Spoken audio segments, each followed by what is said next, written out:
Welcome to the podcast Eye for Talent, the show where, well, we've got an eye for talent. I'm your host, Dylan, aka DJ Cereal Sauce. I'm a YouTube content creator, Twitch streamer, producer, and all around general content creator on the internet for whatever reason. And joining me for this episode is my good friend Turrent. He is also a Twitch streamer. He's a chef, blacksmith, farmer, golfer, crocheter, masseuse, trained fighter in some sort of fighting style, also was in marching band, and is just generally a jack of all trades. So welcome on, Turn. How do you feel today?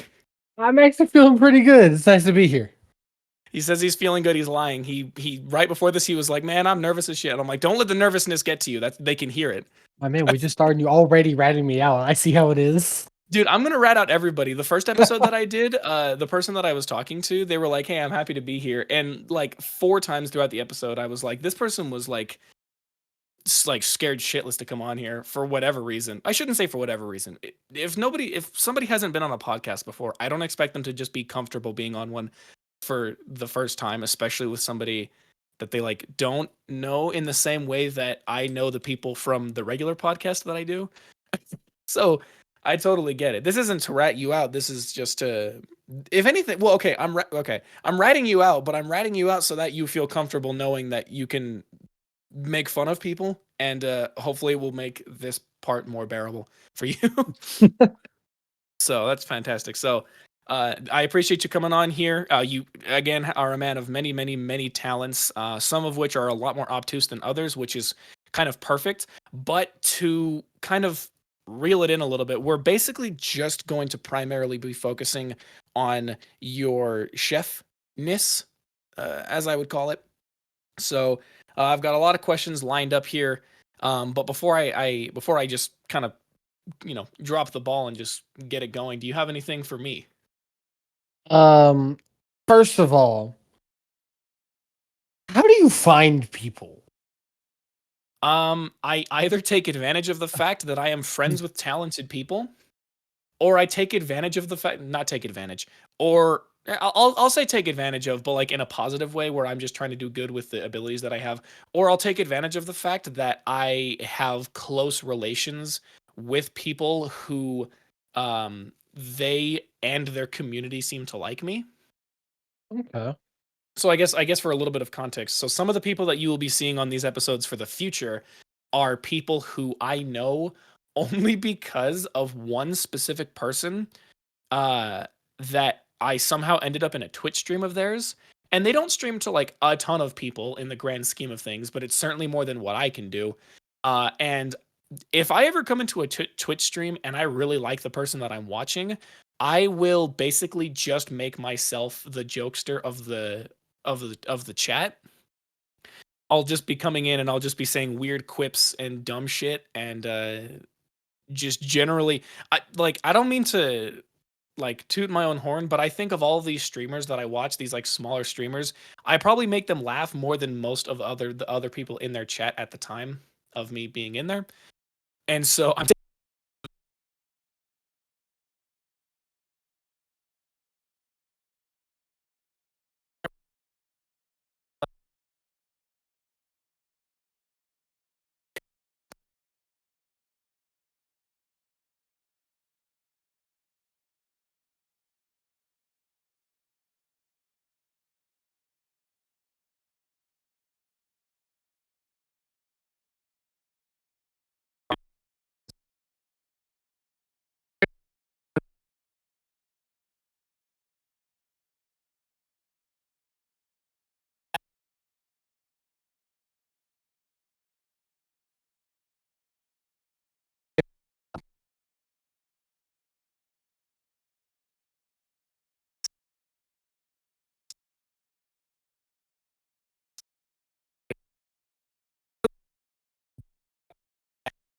the more people I talk to, the more people that those people will talk to, and those people can outreach and do part of my job for me. So, for example, in a couple weeks' time from now, there will be a person that I'll be interviewing who I got into contact. I'm friends with them, but like I didn't follow them on Instagram, and so it was thanks to Alec, aka Ill Lovelace, as a reference from last episode, who who reached out to, or who was on a phone call with one of their friends, and she happened to be there, and he was talking to them, and then remembered that she like does cool shit, and was like, "Hey, you guys should like record on this podcast," and she was like, "Yeah, okay." So it grows exponentially as I interview more people because those people will talk to more people, and so then eventually I get to know my friends, my friends' significant others, friends, dads, parents, daughters, step sibling. Like it get, it gets so complicated till It's it. like this 30-person named line. Like I Yeah, know it's Bob's brother, Devin's sister, who's their cousin. yeah, and then eventually the name chain gets so long that it all comes right back to me somehow, and I don't really know how that happened. I don't understand how the laws of relations work in that regard, but that's kind of how it happens. So, and it will, I mean, I in ideal circumstances continue to go that way. So that's my general strategy: is do a lot of hard work right at the beginning, and then eventually use the power of other people to do part of the hard work for me. Power of clout. Yeah, uh, sort of like clout in quotations, because it's never like that crazy, but it's more traction than I was expecting. So it's like clout in quotations for me, uh, or like from my perspective. So, but we probably should get to the questions because I've got a lot here. So the first question, and this is basically how I'm going to start off every single episode, is cooking is a skill. And so to ask the question of how did you start, it sounds dumb as hell. But, like how old were you when you basically started cooking, either for yourself or for your family? And under what circumstances did it start happening? I started cooking about the age of 5. Oh, okay. Good Um, start. I was a I followed my mom around at a young age. She was always in the kitchen. I was in a military family. We always had people over, and we'd always make large meals. Yeah. Like every dinner was at least 10 to 12 people. Oh my God. Well, I live in a family of 7. That damn, okay. I'm Still the still youngest of 5.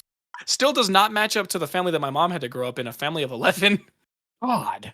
But 7 is still, my So God, when that's we would excessive. bring people over, we would have to make these giant meals. And from a young age, I watched my mom cook and I fell in love with it. And it wasn't even the act of cooking I fell in love with. It was after making the food and watching people eat it and seeing them smile and enjoy it. That's the aspect I fell in love with. Okay. I do not care what I cook. To me, the biggest part of cooking isn't the process, it's seeing people's reaction and watching people enjoy the food I make. Yeah.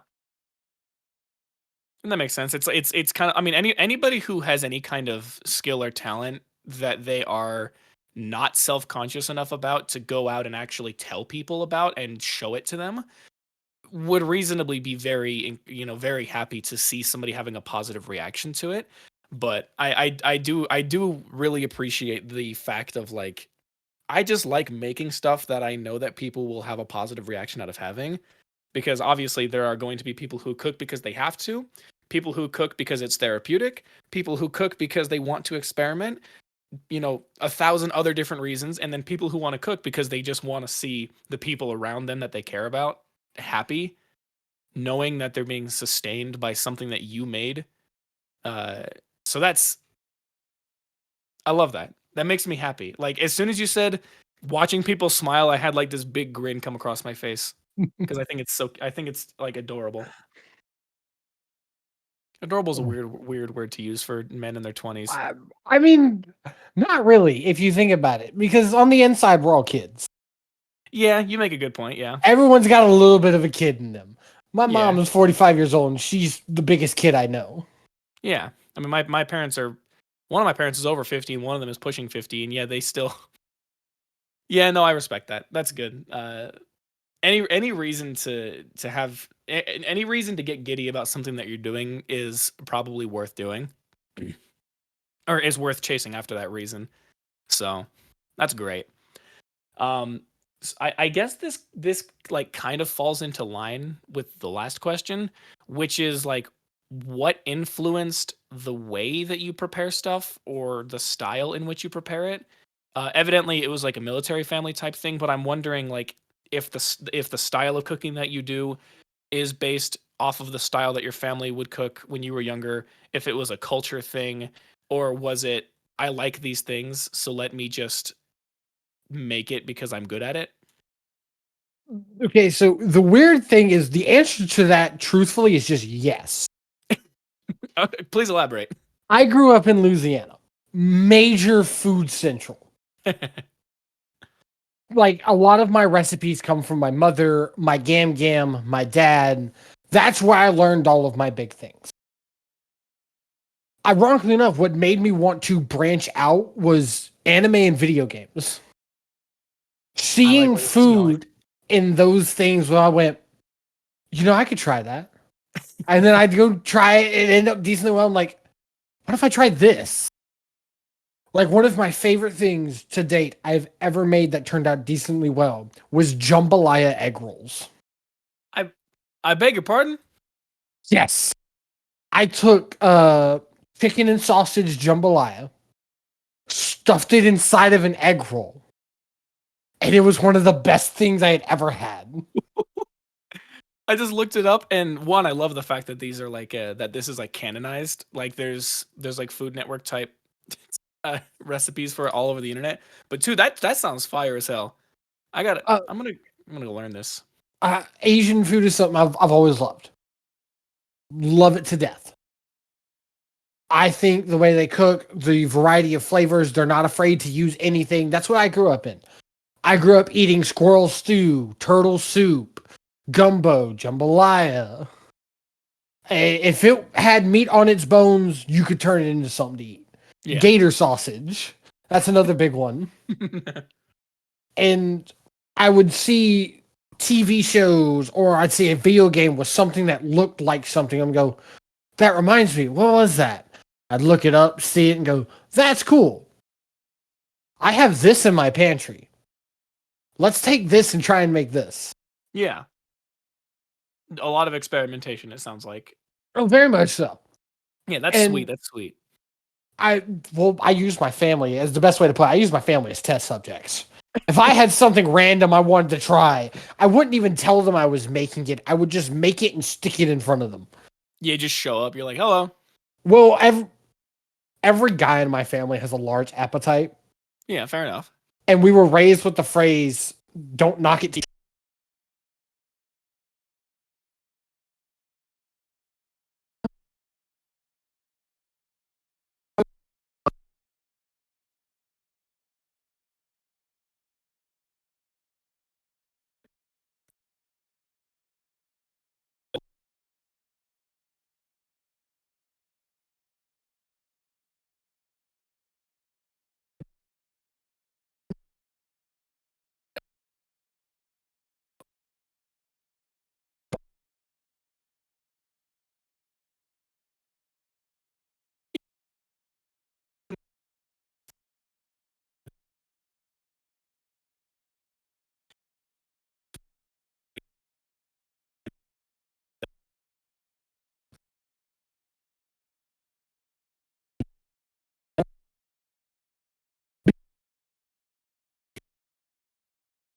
The first, this is kind of a derailing thing, but the first day I went to a class in college, my teacher gave us all recipes. And was like, "I want y'all to make something for us."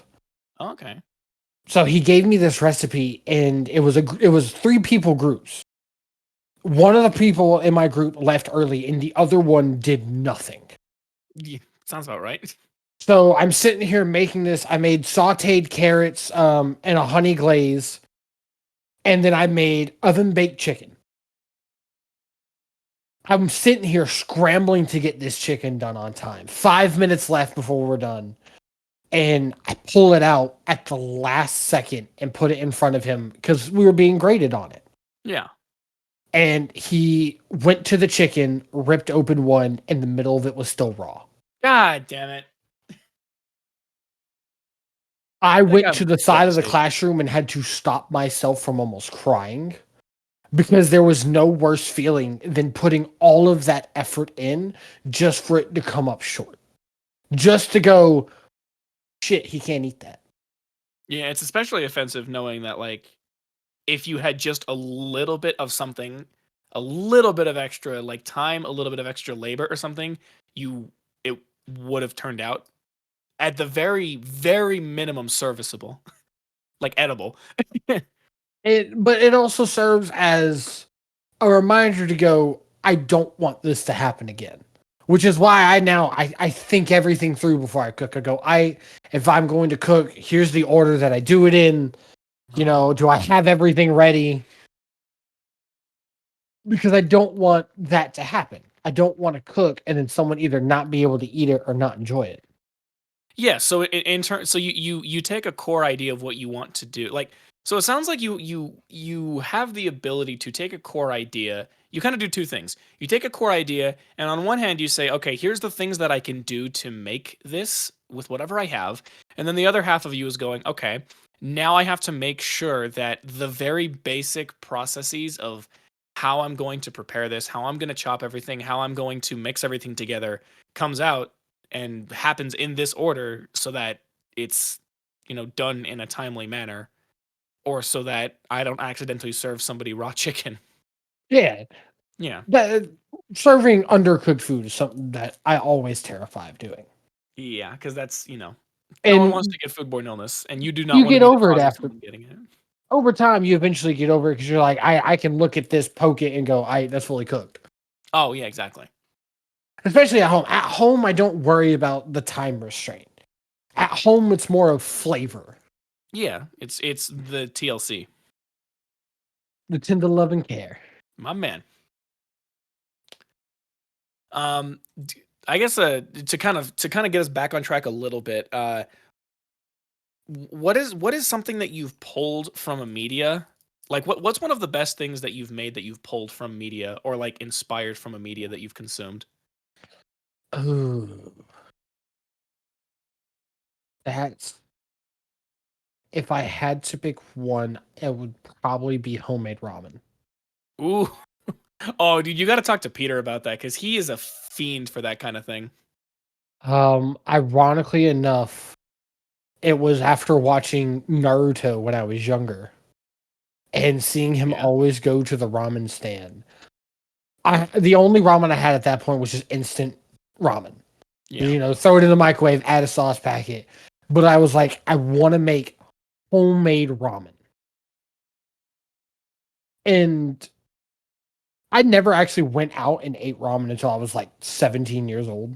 Yeah, I'd say same. It actually might even be a little bit older for me when I was actually able to drive. Yeah. And one day I was sitting down and I saw a TikTok of Naruto and him eating a bowl. And I went, you know what? Let's finally do it. Let's finally make homemade ramen. Yeah. Went out to my local Asian market, grabbed all the stuff, went home, and I sat down. And my first thought process was, how fat do I want to be? Do I want to make a big bowl like in the show? Am I small sizing it? What all am I adding into this? And then I remembered today was the day that my stepdad got off of a 48-hour shift. Oh, the And floodgates have so, opened. yeah, so I was like, you know what? Go big or go home. Yeah. I think I spent 4 hours making the broth and everything. And it ended up turning to be one of my favorite things I have ever made. I ate ramen for 3 days straight, me and my stepdad did. And I think out of everything, that was the most fun and overall that I loved the most because it was a dream I had as a child to make that I never lost. And even being an adult at 23 years old, I can still go back, make that bowl, and get those childhood memories of sitting down and watching this one character inhale like six of them. You were like, maybe one day I can inhale as much as he did. Oh, never. Yeah, 6 bowls, that's excessive. I'm like, one, maybe 1.5 My brother, at maybe. most. Me, no. That's sick.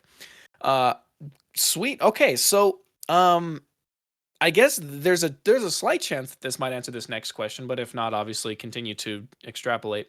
What's your favorite food or dish or even cocktail if you are interested enough in that you've made, and how do you usually go about making it? My favorite dish, period, will always be gumbo. Okay, solid choice. Gumbo is hands down my favorite. I could eat it for days. Thing to make, eat, all that. I have a recipe passed down from my Gam Gam that we use all the time to make gumbo.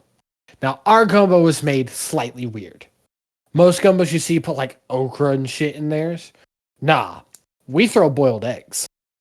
Oh, okay. So the recipe itself takes 13 hours. Jesus Christ. Okay. Yeah, everything is made by scratch. The broth, the roux, everything. Yeah. And my mom used to make it all the time. But getting older, it's hard to make the roux because we use a giant Magnolite pot to do it. The best way to describe it is when we make gumbo, I could feed a fire station. And I have. We've brought it to the fire station where my stepdad works and fed everyone there. I like the idea that they're like, because it sounds like an ad where you're like, when we make gumbo, we make enough to feed the whole fire station, and people are like, haha, funny ad, and you're like, no. But here's the thing, and then they scroll down, because I imagine this is on like a website, and they scroll down, and it takes them to like a news article where it's like, this family literally fed an entire fire station with this amount of gumbo. It's like, oh Jesus, they were not fucking around. The best way, as my mom described it, every time we could growing up, we always cooked to feed an army. Yeah. Because When you we had made dinner, we made enough to feed 13 people, and then if anybody else randomly showed up. yeah, you're like, we're gonna prepare for if half the neighborhood suddenly loses power and can't make dinner. That is exactly our thought process when we would cook. Like, if I make this and don't have enough leftovers to last me at least 4 days, I didn't make enough. The only time that we don't do that is with like steaks. But anything like gumbo, we have a 5-gallon leftover container that is still that we fill up after we eat. I Yes, thought it was excessive. after we eat. I thought it was excessive when my mom would make a bunch of lentils and have like pounds of the shit left over. But you're like, we're making enough to feed, everybody in this household, and then we still have enough for next week almost. The best way, I took it to work once. I work with about 6, 7 people in my area. Yeah. I fed me, my mom, and my stepdad, gave us leftovers for a week, and still had enough to take to work the next day to feed all 6 of them, including myself. Yeah. You're like, I'm feeding the whole department of 6 people and then myself. I just walked into work one day carrying a giant ass container of gumbo and said, "Hey guys, soup's on." That is so stupid, but in a way that I kind of love. Like, I don't know, like the closest to a person who I know who does that kind of is my I'm not calling them okay, I say late coworker. They're not dead. They just stopped working with us. And his mom would kind of do the same thing. Or his mother-in-law, sorry.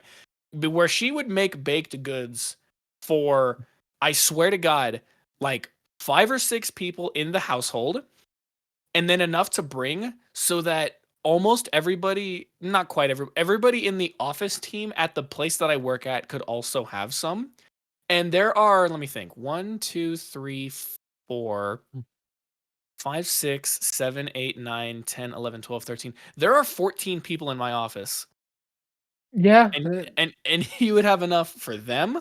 They would have enough for leftovers for them, and then he would have enough to bring in so that all 14 of us had the ability to have some. And I'm like, doesn't it seem a little bit excessive? And he's like, yeah, but she like loves making this much stuff.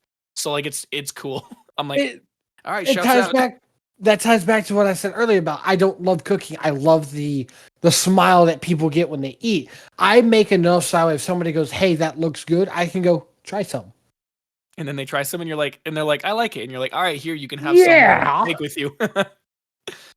Yeah, that makes sense. And I guess he's also from Louisiana, so I think that sounds like not like a it, Louisiana it is a specific thing, but southern it's definitely thing. yeah, a southern thing. Yeah, so that's I It's a have southern a thing. yeah. We prepare at all times for your neighbor to knock on your door and go, "Hey, can I join for dinner?"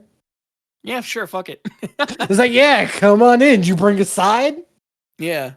And I have a friend who's from like the southern portion of Texas, like probably bordering Mexico. I don't understand geography. So honestly tomorrow I'm gonna go in and I'm gonna ask her if her family does the same thing because they're a Hispanic family, so I don't know if it's necessarily the same thing, but either way, I'm gonna bring it up with them and see how they feel about it. So that is again that's so stupid that I kind of love it. Let's see. Okay, so do you ever see something food related on the internet that would be classified as a trend and decide I want to try this? No, No? Okay. no. Fair enough. I hate so many food trends. It's not even funny. I'm one of those people that sees something on the internet, watches them do it, and goes, "Why?" I could think of 3 ways you could do something much better. Why? Like, what neurons did you rub together in your brain that went, "This would be good"?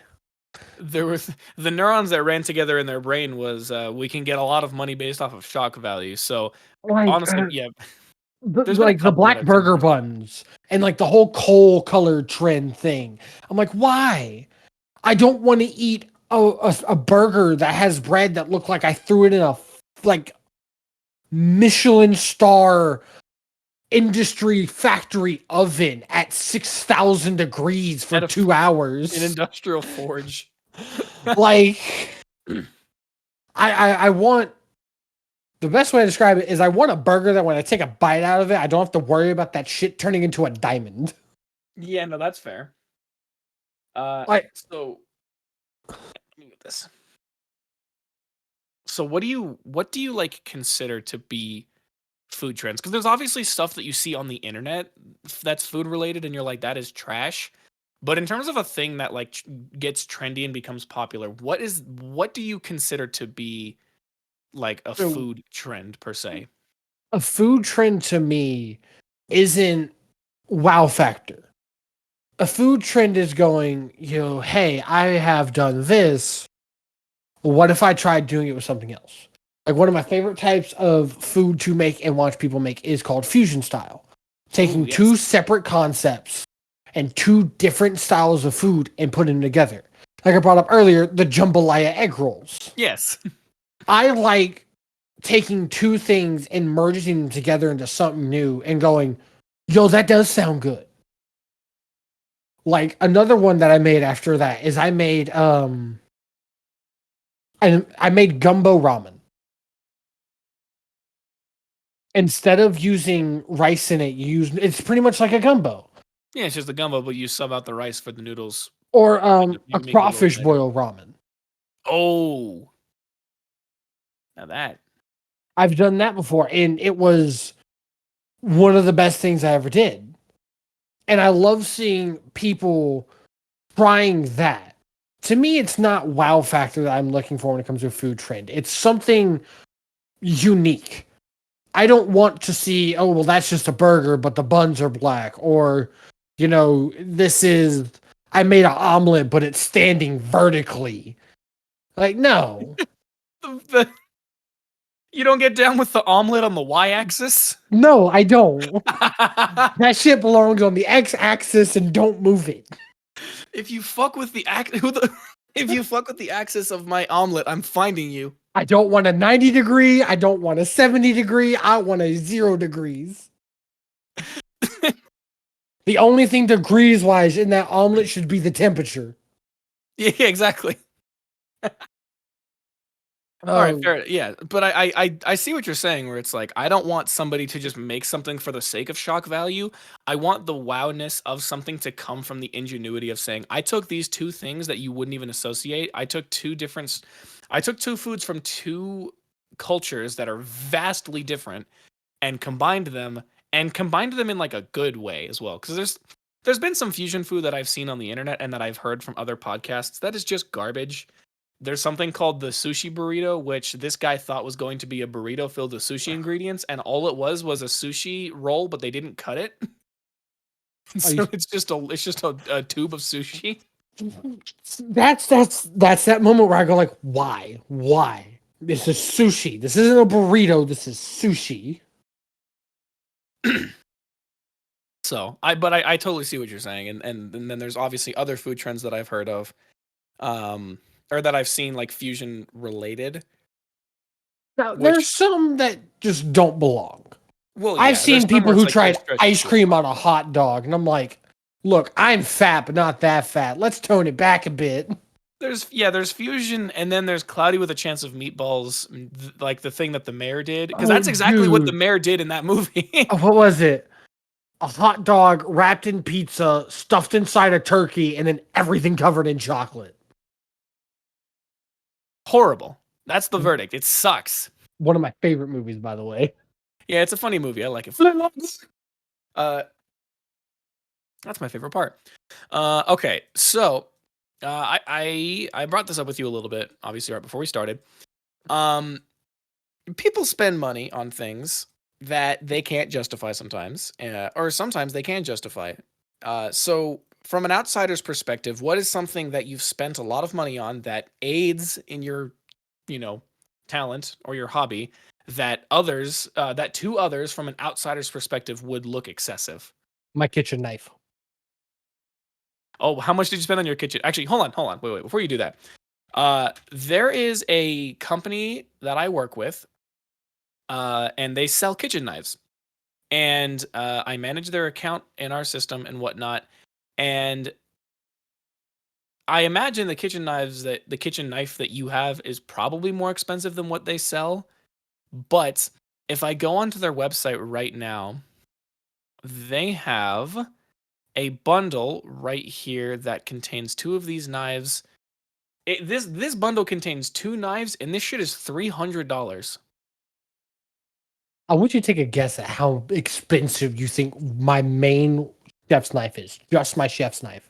I don't even know how expensive chef knives can get outside of the context that I'm seeing here. I'm gonna say it's probably $200-300, maybe. I spent $650 on it. That just seems okay. That just seems excessive, which is exactly the.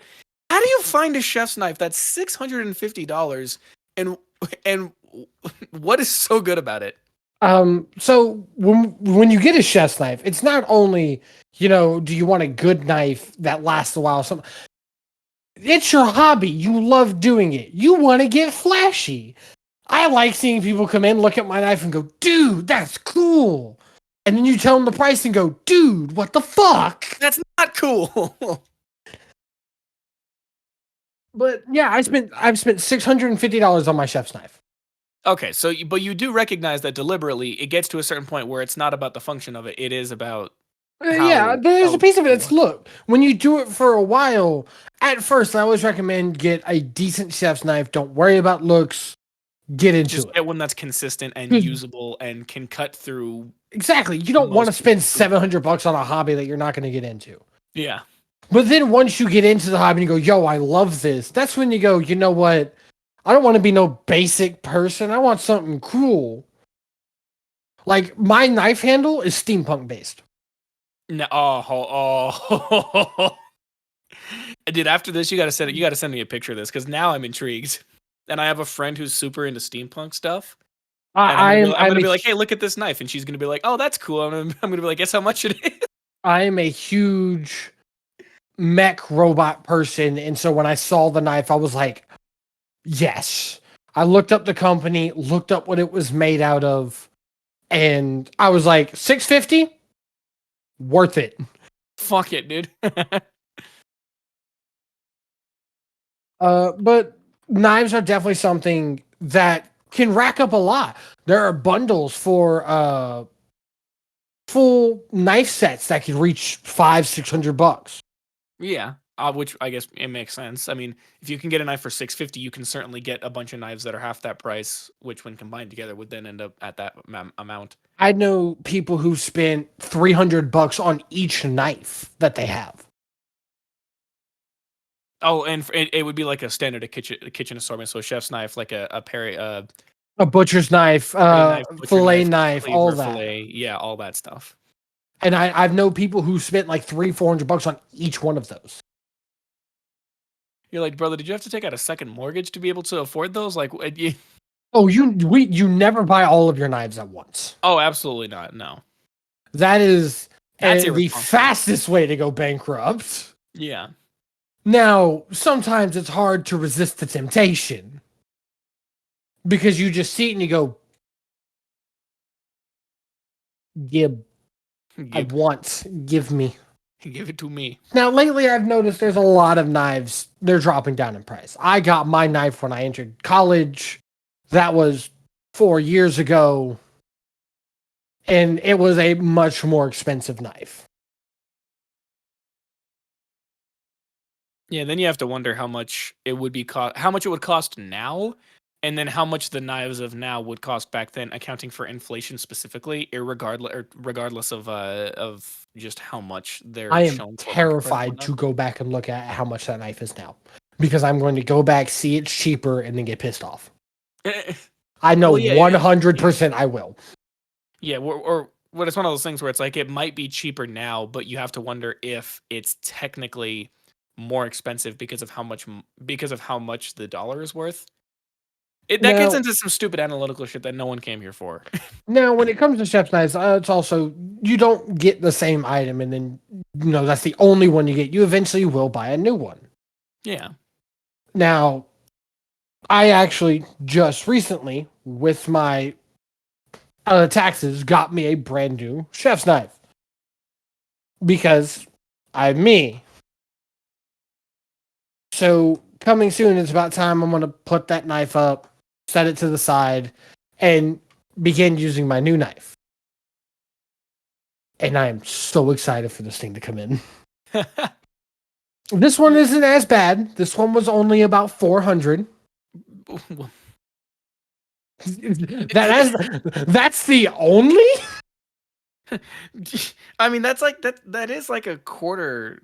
You saved like a quarter of the cost, so like that's good.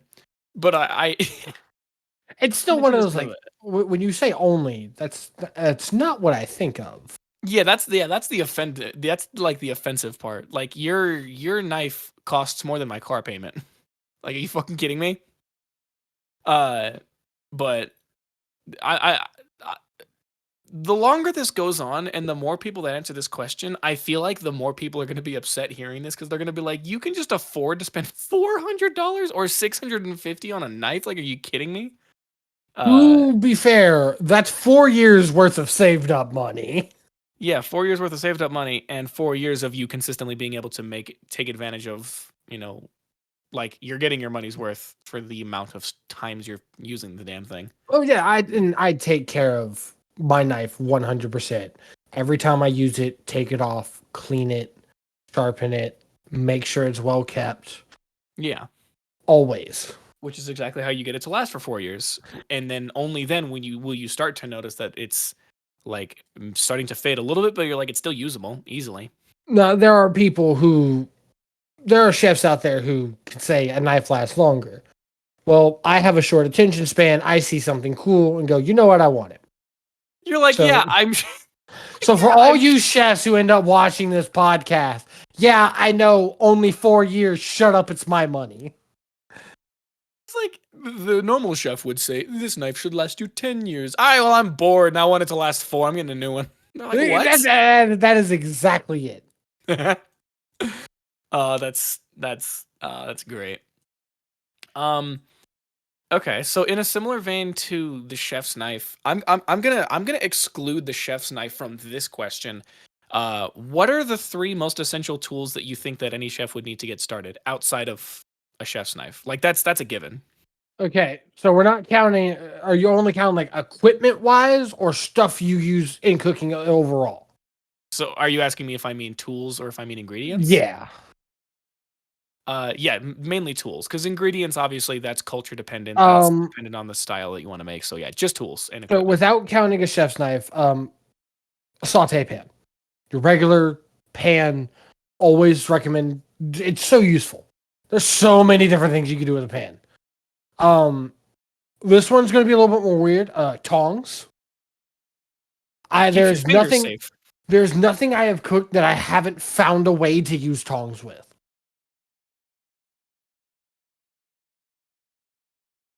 I've used it for cooking fish, spaghetti. I've used tongs for hot dogs. It's just a versatile thing that stops you from hurting yourself. Yeah. And let's see, if I had to pick one more thing, I would always recommend someone to keep on hand. I can't say stove. You need a stove to cook. Yeah. I mean, I yeah. would Or I like a would source probably of heat. say a cast iron skillet. Oh, okay. Cast iron is one of the, you know, it's an old classic. It's used in so many different things. If treated right, can be one of your best skillets or pans you've used. They're great for throwing in the oven if you want to do something like that. You can season them so that way they give more flavor to whatever you're cooking. They retain heat well. Just remember, don't grab the handle barehanded. That shit's hot. You will die. And it also just like, because of the nature of the material that it's made out of, it also will like cook things differently than a saute pan, obviously. So you can make something or start something in a saute pan and then hit it in a cast iron later to get the intended desired cook on it. Uh, that is much different than if you were to keep it in that pan the whole time. So it Yeah, also just allows for a diversity of like when like end cooking, game cooking preparations. great idea. When cooking steak, throw it in the cast iron and get a nice sear. Throw the whole thing in the oven to cook it the rest of the way. Where would Allows you you to get use it. that cast iron? As a side note, cast irons also make great self defense weapons. So not only are you getting a cooking tool, it is a weapon to be feared. Yeah. And you can also get them in a bunch of different sizes. Like, for example, the one that I have right now, you can fit a egg in here, a whole egg. Yep, they do that. Yeah, and granted, that's not what I use it for. Because when am I ever just gonna cook a whole like one egg? Uh, I keep all my rings in it, but all that's to be said is like it's even for this being probably. I'm gonna say this is like a 3-inch diameter cast iron pan. This shit is heavy. Mm-hmm. So yeah, like the It's fool wants pure to pull up at my steel. house. Yeah, fool wants to pull up at my house. Dink. So that's If smart. you That's good. want, I actually have the picture of the knife set I just ordered. Ooh, yes. Put it in. Yeah, just put it in the general chat, or you can DM it to me, whatever you want. I want to see it. So And then while you're doing that, I can move on to the next question. Get you kind of thinking about that. Um, so this is a question I brought up to you yesterday to help kind of prep you for this, which is again, cooking is a skill. So it does differ a little bit from the foreseeable future of talents that I'll be looking at. But how would you advise people to start their journey to start becoming like an independent chef to for somebody to be able to cook for themselves? What's some advice you can give for them to start? so the first thing I can tell anybody who wants to get into cooking is find your favorite food. If you're an adult, it's easy. You've eaten food all your life. For a kid, find something that you can look at and go, yo, this is amazing. So when it comes to getting into cooking, it's a love or hate thing. You're either going to love cooking or you're going to hate cooking. There's no in between. There's no one who goes, yo, I'll cook every now and then. Like, it's okay. It's either someone's going to be, I hate cooking. I'd rather just eat out. or the person who at any chance to go, hey, let me make this. Oh yeah, exactly. So the best thing that you can do is pick something you love. Find a recipe online. Go cheap first. Like, don't worry about expensive, fancy things. Start off small. Make it, sit down with you and someone else, and then eat it. And then look at that feeling you have afterwards. Think about it, okay? Did I enjoy making it? Yeah. When you sit down and eat, did you enjoy the fact that you ate something that you've made with your own hands? That you put the effort in? Yeah. Your friend over there, he's saying, dude, this is amazing, and like smiles as he takes a bite. Do you enjoy that feeling? Yeah. At that moment, you're hooked. That's that moment where you go, you know what? I bet you I could do this. And that's when you start making the list of like 30 things you want to try and make. And it's if you fall under any of those three, if you love making it, you love the reward of eating it afterwards, or you love the reward of seeing other people enjoy it, that is the immediate hook, line, sinker. So Nice. if you were wanting to start, I'd say grab your favorite food, find a cheap recipe online, and just try it yourself. That's a good fucking endorsement. There's a couple little things that I could potentially offer off to the side, but I guess this does get a I little have bit more friends into who their first meal that they made for somebody was hot dogs and mac and cheese. And I got him and I said, so that's your favorite food, right? He's like, yeah. I said, try making homemade mac and cheese. He went, okay, I'll try it. He made homemade mac and cheese, sat down, ate it. The next time I came over, the first words out of his mouth were, dude, I just made fried rice. You want some? I went, so You're what like, got I've you into trained cooking? you He went, well. the mac and cheese. So I told you, all it takes is that one chance to try making something homemade. And you'll go, I don't want to do it, or you'll be stuck in there forever. And you'll just want to make everything. Yeah, and for the record, for any a-holes out there who are like hot dogs, mac and cheese, that shit's easy. Making like a good mac and cheese is deceptively difficult because most people did not grow up in or around a family that understands how to make, like the really bomb like baked ones, like the bricks, the casserole-esque ones. And that shit is crazy. Yeah, So it's don't be a dick.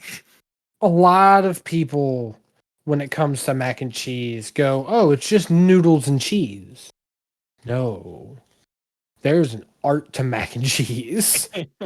There is an art.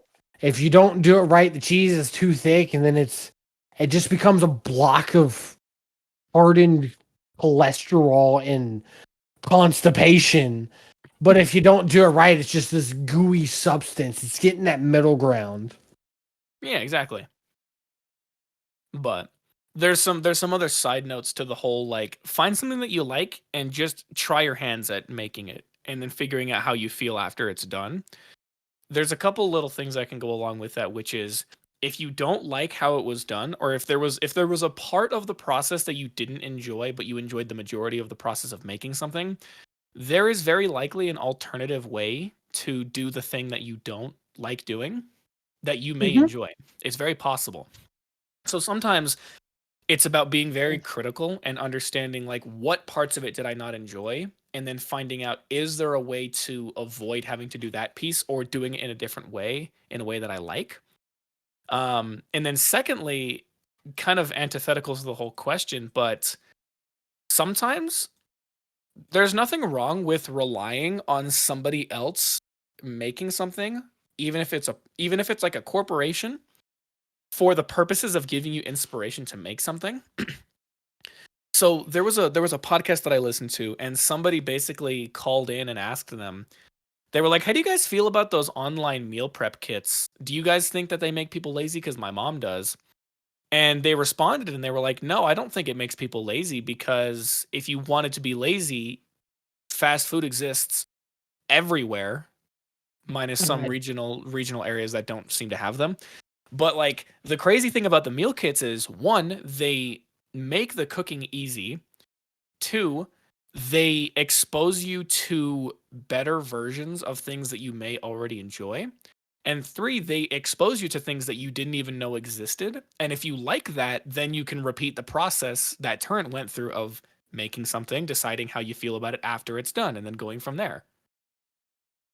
I 100% agree with this. I will hands down. I don't. They are not sponsoring me or any of us. Blue Apron. I Blue Apron recommend she was on. to so many people. It is a wonderful thing. I tried it out myself. I like to cook, and I tried it out because yeah, they send you stuff. You're not going to sign up for it if you don't like cooking at least a little bit. Yeah. Or at the very least, if you would have no reason to get the kit if you didn't at least think that you might want to try it. You get it if you like cooking or want to try it, and it's a great way to ease someone in. You have all the ingredients there. It gives you how to make it. You try it, you eat it, don't like it, you don't order it again. If you like it, you order another one. And they're great ways to ease people into cooking. And then you go down the road, as I said before, of going, well, they sent me this fried chicken recipe.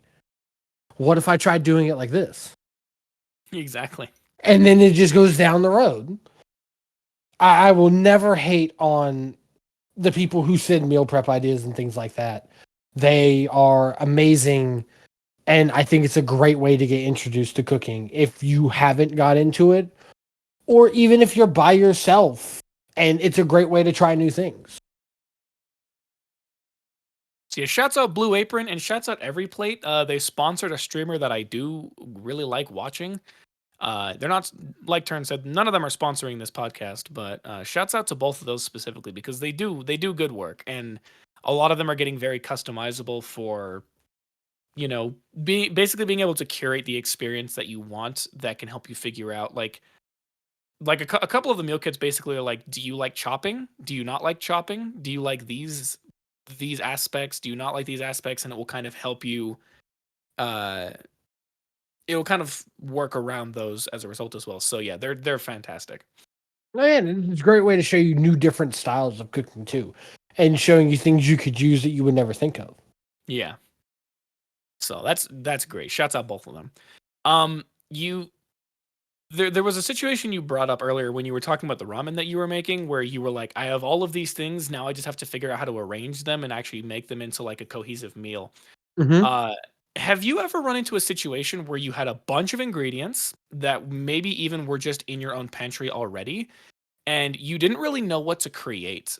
And then the follow up to that would basically be, um, did this happen because you had too many good ideas of what to make with these ingredients you have, or because you had a lack of ideas? That one is a coin flip. So whenever I see a bunch of, for me, it's I see all of these things in my pantry and go, I could make this. And then my brain goes, but I'm craving this. And so my next process is how can I turn all of this into something close to that? And I'll think of like I could try it. No, I could make let me try make a lo mein. No, I don't want that. It doesn't fit right with it. And it's going through the process of trying to figure out and using all of my brain to come up with some sort of idea to fit what I'm craving at the moment. Yeah. Or if I'm not craving anything, at that point, it's a separate shit show. Because then I get like 15 ideas in my head and go, well, they all sound good. Yeah. Like, do I just make all of them? Do I make 3? And at that point, it's deciding how many of those do I want to make. Yeah. And that makes sense. I suppose like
the first thing I think of is never the process of how to do it. It's always the end game.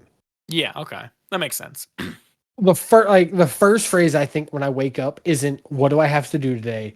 Let's do this. My first phrase, and my teacher from college got me into this habit. The first thing I wake up, I say to myself, what should I do for dinner? That is the first thing I think. I wake up and go, what's for dinner? Yeah, And I get. I get my head rolling on it. Like, you know what? I want to do fried chicken today. Yeah. And I love my mom to death, but I yell at her all the time because she's one of those people of, well, it's 12 o'clock. I don't want to think about that. And then 6 o'clock rolls by and I'm like, hey, what are we doing for dinner? And then she goes, I don't know. I haven't thought about it. I'm like, I asked Dang you it. 4 hours ago.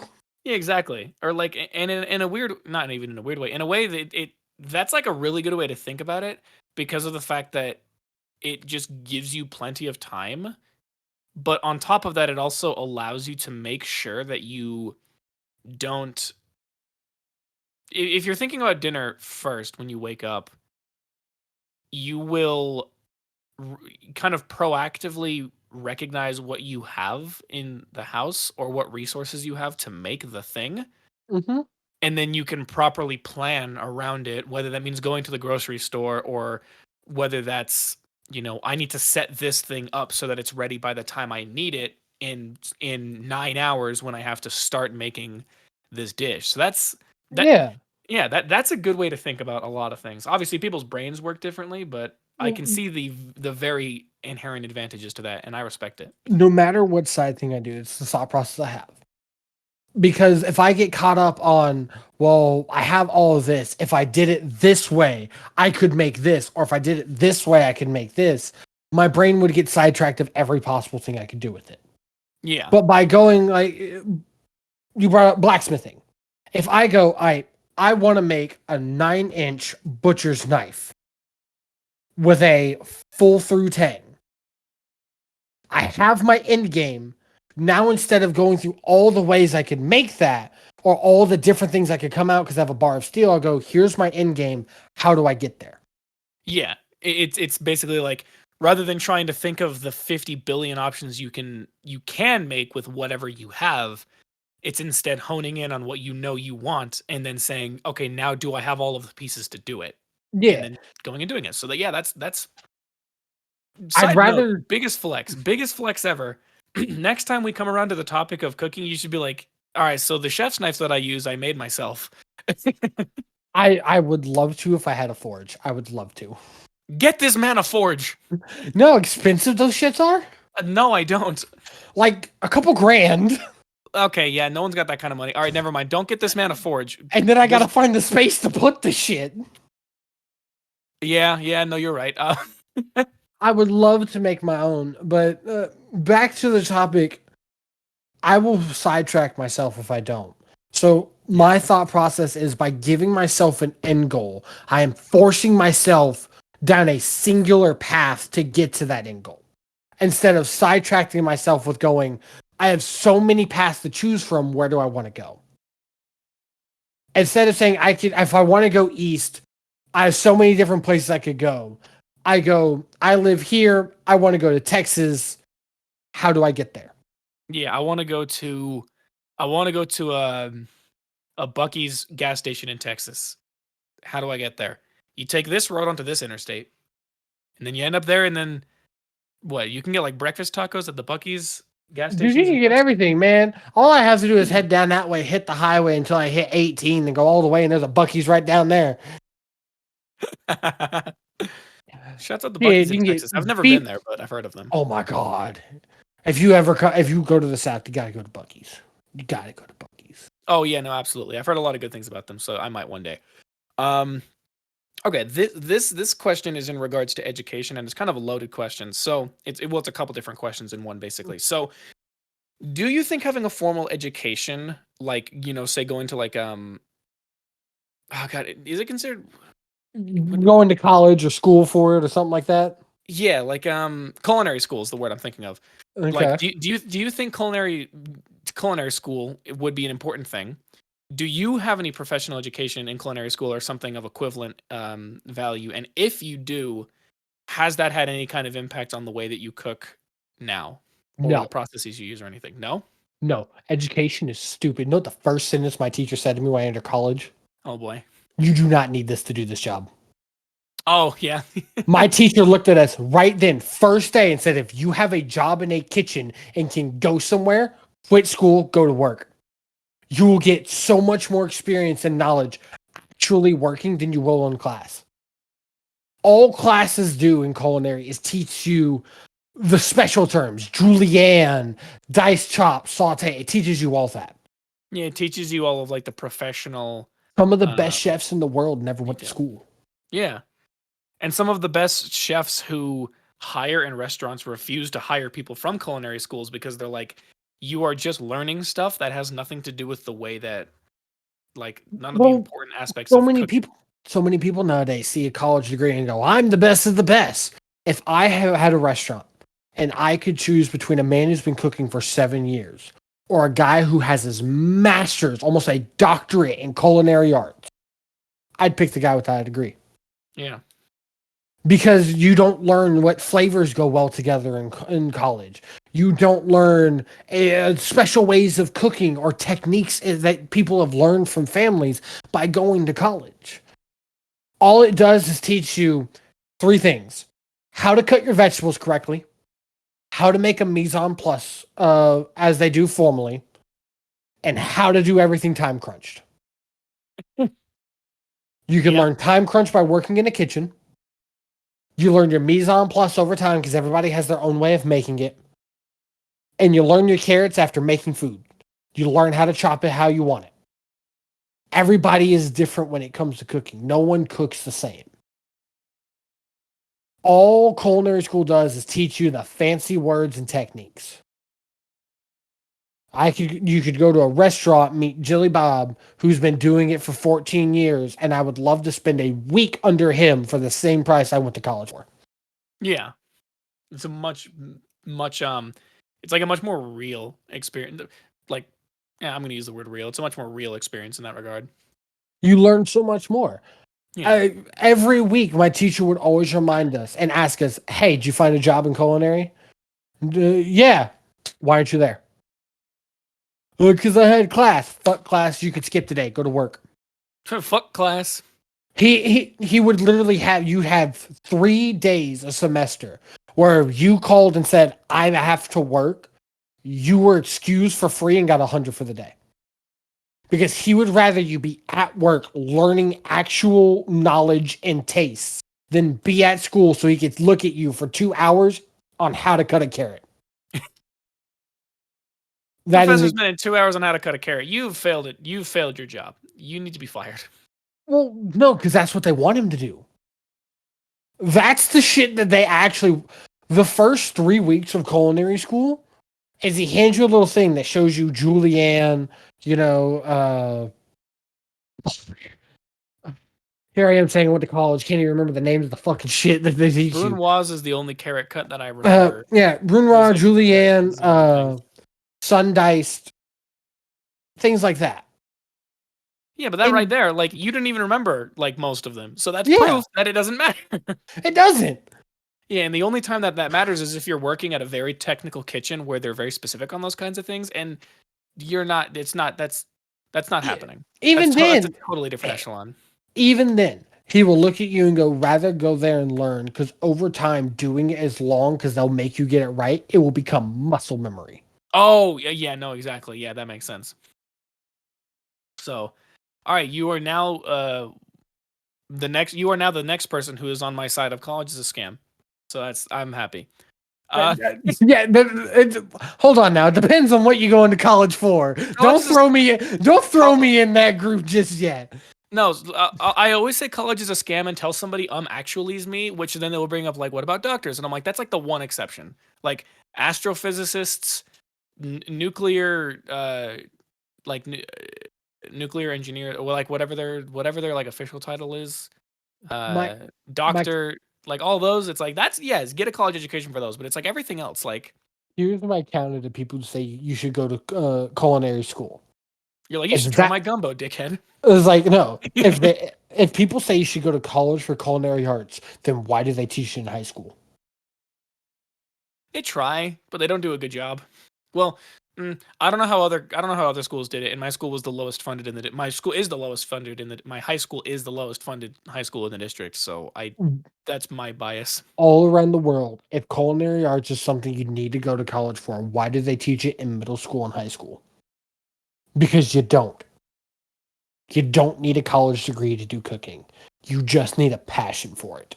Yeah, especially if like based on this conversation, if the college education that you're getting is also The if only it's also the time stuff that you're learning in high school. Like, are you kidding me? the only time you truly like a college education is worth it is after your second or third year, where instead of doing he'll look at you, go, I want Korean, and then you have to come up with the idea for what you're making.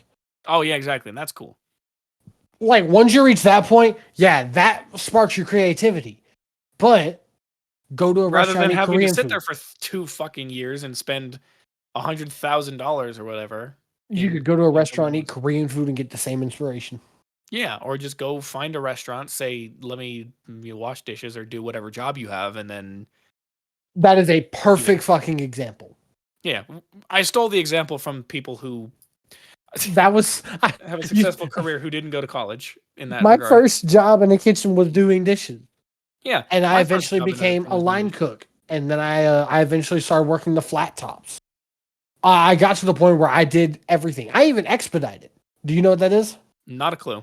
I was the guy who made sure all the food was correct and yelled out what the orders were. Oh, okay. Oh, so you could just you just could tell. Yeah, I would. Maybe not.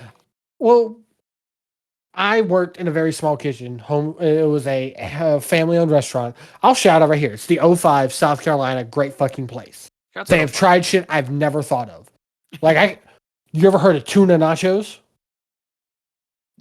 I've never heard those two words connected together in my life. It's a marinated tuna and a sesame blend on egg rolls fried in the form of chips, Yeah. Okay. topped with wasabi mayo, guacamole, sesame glaze, and sauteed sesame seeds and nuts. Ooh. That my mom loves it. That is her favorite dish from there.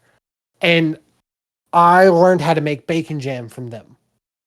They taught me how to make homemade wing sauces. They taught me how to make pestos in very specific ways. Everyone in that kitchen on like every other day would bring in something from home and we'd make food there.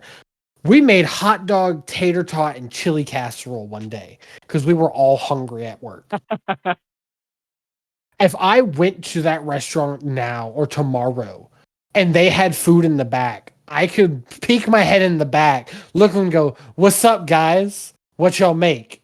They'd look to the side, have something there, and go, "You want a bowl?" You were gonna say you could walk into that restaurant tomorrow. You could peek your head over the counter, see what they're making, and be like, "That's wrong. It needs this." And it. I could. I 100% could. I know how everything on that menu should be. I can tell you how they make the burgers in the exact order they make it. But that's for next podcast. Turrent goes through every single menu item at the O5. We find out he's a perfectionist. Yeah, exactly. But That's sick. That's why I always say if you want to get into cooking, if you love it, get a job in the kitchen as fast as you can. Yes, sir. All right. We've got 3 rapid fire questions and then one final one, and then we'll wrap it up. So what in your opinion, what's the best pizza topping? Hold on. It has nothing to do with what we've been talking about. I just found 3 miscellaneous questions and was like, fuck them. You're gonna make me get a beer for this one to make it fair. Best pizza topping, hands down, sausage. Okay. I can respect that. I will admit I stole the pizza topping one from another podcast. They said black olives. Ew. Like I don't mind them, but why black olives? There's so many better options. I don't remember. I'd have to go back and watch it again. That's whatever. All right, so this question, as well as the last question, or this question, as well as the one that comes after it, could potentially be the same thing, but who knows? In your opinion, what is the best southern delicacy? Yeah. Just say yes. Fuck. Rapid fire my ass. These are the harder questions. Well, yeah, but I meant like ones that didn't require like a ton of discussion. If you have to think about it, that's totally fair. But God. I don't want to say gumbo because that's the cheap option out. That's my favorite food. Most well known, fried chicken. fair One I enough. one I would recommend everyone to try. Country fried steak and gravy. Is that not like a thing that people or even in the country know about? Is that not like a Country fried steak? yes? I don't know if that's a well known thing in the country in the rest of the country. It, I kind of assumed it it's was. there are I a don't couple know. places that don't know about it, but I always recommend country fried steak and gravy. And now Okay. I will say it right here. It is recorded. It is not chicken fried steak. It is country fried steak. And I will fight you if you say otherwise. That is one thing I will go full Southern for. It is not chicken fried steak. It is country fried steak. You pulled up the accent. Yeah, You do that's not chicken fry shit. It is country fried. okay. So I guess that's the difference. So yeah, I don't know if the country fried variant of You that don't call it is chicken the thing. fried chicken. It's country fried chicken. You don't chicken fried chicken. That sounds stupid. But my point, you don't call it chicken fried chicken. It's country fried chicken. So Yeah. therefore, it's not chicken fried steak. It's country fried steak. And season your fucking batters when you fry shit. It ain't that hard. All right, cool. That's a good endorsement. I don't know if this is considered a Southern delicacy, but for some reason I associate it with the South, which is a peach cobbler. Is that an acceptable answer for me to say? Yes, it is. Oh, I Okay. love me a good peach cobbler. Okay. My heart was racing because I was like, I'm about to get flamed if this is wrong, but that's good to know. Yeah. No, you're good. Shouts out the peach cobbler. I had it in a Cobblers Dutch in oven in the general. ground once. Yeah, cobbler, man. And then I get okay. So I guess those two didn't fall into the same thing. This might fall in line with the a question I asked you above. But what is just the best food that you have ever eaten ever? Period. Hmm.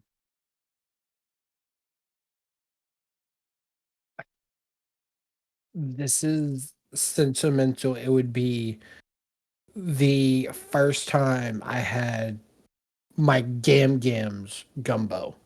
That will Mm. always be 100% the best thing ever had. No one will ever make it as good as she did. He's having a ratatouille moment. That's respectable. I am 100% having a ratatouille moment. Like, no one will ever make a gumbo as good as she did. And I would give all the money I have right now to eat another bowl of it. It's a fantastic answer. You did good, even though I don't know why I'm trying to say that like I'm speaking directly to somebody. They did good. Uh, that's beautiful. That's beautiful. I guess closing remarks. Is there any other details that you left out that you think might be important to give to people? Any other bits and bobs of information you want people to have? Don't be afraid to mix alcohol and cooking. Two Okay, go great hand in hand. If you use alcohol when cooking, you have to take a sip. it's the It's law. not me, it's the law. You have to taste everything that you cook with, including alcohol. You have to take a sip of it. Yeah, that's actually hold on. That's a good point. That's not even us being irresponsible. That's just like that's actually just a good tip. Like that's if you're gonna do that, like Taste don't be afraid. everything you make Yeah, because you would not serve something you yourself wouldn't eat, which is hypocritical for me because I hate condiments. I can't stand ketchup, mayo, mustard, none of that shit. that's Can't different. stand it. That's different. So taste everything you make. If you add alcohol, take a sip. Hell yeah. All right, beautiful. Well, that's a wrap. So I'd like to thank you once again for being on here. It's been great fun. You're a natural. I think you could do your own podcast entirely food related, and I'd support it. That said, I don't know the online presence that you may or may not have on the internet. So if there's anything at all that you want to plug, be it social media, be be it the addresses for those restaurants, be it whatever, you be my guest. If I had to plug in two things, I would plug go check out the O5 if you ever come to South Carolina. It's on Augusta Street. Great place. And if you want to hear more food related stuff or check out some food streams I do every once in a while, check me out on Twitch at Turrent 51. We have fun, we play games, every once in a while we cook food, and I'm always down to continue these conversations. And that's where you're going to learn everything that you've heard about here. So that's wonderful. Just a couple things from me. I had mentioned all the things that I do right at the top of the episode. I'm on YouTube, I'm on Twitch, I'm on Spotify, Apple Music. The Nothing Is Anything brand, which is not this podcast, it's the other podcast that I do. They have a YouTube channel. We have a YouTube channel. They have a podcast on Spotify and Apple Music if you want to check that out. If you Google DJ Cereal Sauce or if you Google DJ Cereal Sauce, you'll find everything you're looking for. If you Google Nothing Is Anything, it might be a little tougher because that's a bit more of a nebulous term.